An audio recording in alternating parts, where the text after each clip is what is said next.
Hi everybody, it's crazy, it's Monday, it's time for the UPBGE video of the week. Now before I get started, gotta give a shout out to my trusted, because you guys rock. To my crazy fam, I love you guys. Now we're up to episode 99, and unlike the temperature outside, that would be a lot warmer than what it is right now. So let's get started.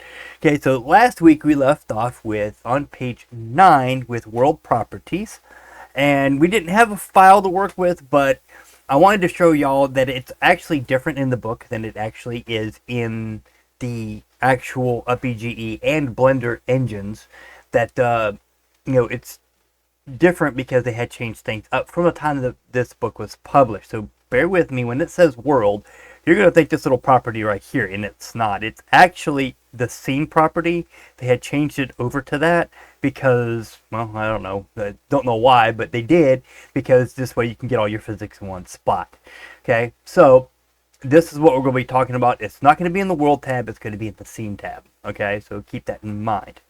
All right, so world properties. World properties editor is generally the first place to visit when setting up physics, simply because the settings here are truly global. They affect the entire scene. Okay, so that's why they put it over to the scene properties. Okay, in the world properties editor, there are numerous global physics settings that affect how the scene behaves. Again, remember that the game's specific settings are only visible when the engine selector is set to Blender game. Okay, so in this case, it would be UPBGE. If you put it over to Blender render, you'll see that, physics just fell out. Okay, physics just fell off. It's just not there.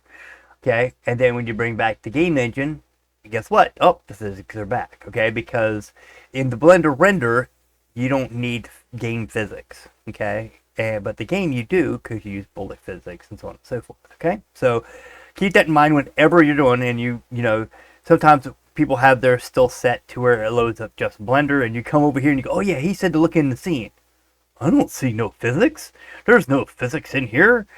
Make sure you check up here, okay? I've done that a few times with different other things, okay? Alright, physics engine. Under the physics section of the world properties editor, you are presented with a choice to select a physics engine, okay? Here, okay, and there's a couple. Well, there's only two. They are trying to do Vulkan, to keep y'all in mind of that. So one day you might even see Vulkan up in here. Not sure if it's ever been implemented yet. They're up to 3 point something now, so they may have changed this. But this is the only one you got. You either got no engine or you've got bullet physics. Okay. All right. So the physics engine is the underlying computer algorithm that drives all physics simulation. Blender uses bullet physics, which is a powerful and open source physics library developed by Erwin Koemans, hopefully I said that right, and others.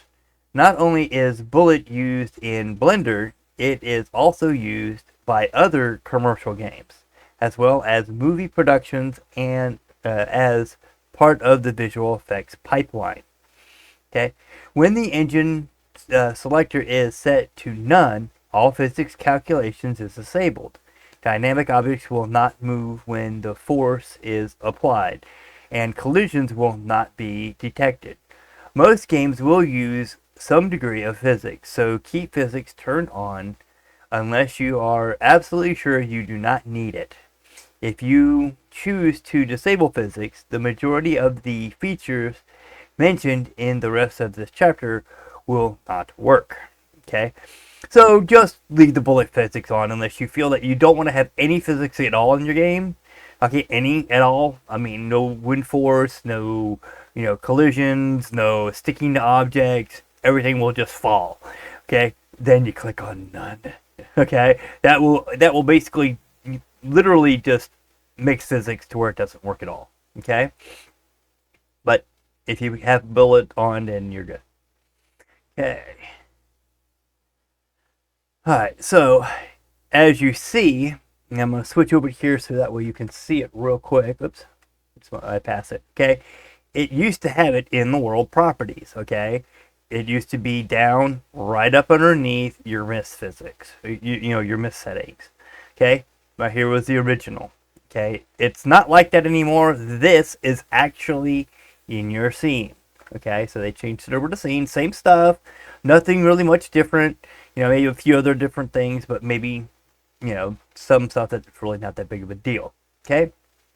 Alright, so disabling physics. Some functions that seem to be unrelated to the physics engine, such as the raycast and mouse over sensors, also use the physics engine to detect objects. Therefore, disabling physics will break these functions as well. So a lot of your game logic will be broken if you're using it in a physics style. Okay, if you're trying to do mouse sensors, because mouse sensors use collision. Okay, if you want it to detect objects, that's collision. All right, so that you will need your physics. Okay, with the physics engine set to bullet, you can set the world gravity value. The higher the number, the faster an object falls.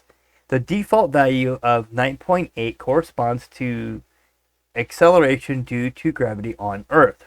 For comparison, Mars has a gravity of 3.7. Alright.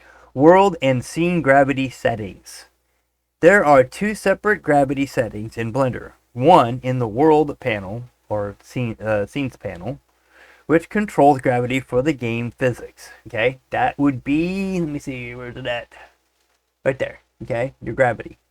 Okay, it's set to 9.8. Alright. Okay, and let's see, gravity for the game physics, and one in the scene panel. Okay, say in the scene panel. Okay, which controls gravity for the non-game aspect of Blender physics, fluid, particles, and smoke simulation. They are only visible in their respective engines, Game Engine and Blender Render, or Cycles Render, respectively. When working with games, make sure you adjust to the right setting under World. Okay, so again, it's going to be in your scene, and you also have individual physics, okay, that you can work with, but it doesn't have anything that requires you to, unless you make it like a dynamic. Okay, when you make it dynamic, it actually flows a little bit differently. Now, when you're doing physics in a game, you can set this to 0, come over here, and then set it up in here. Okay, so there's different ways you can manipulate physics in the Blender game engine. Okay, also in a BGE.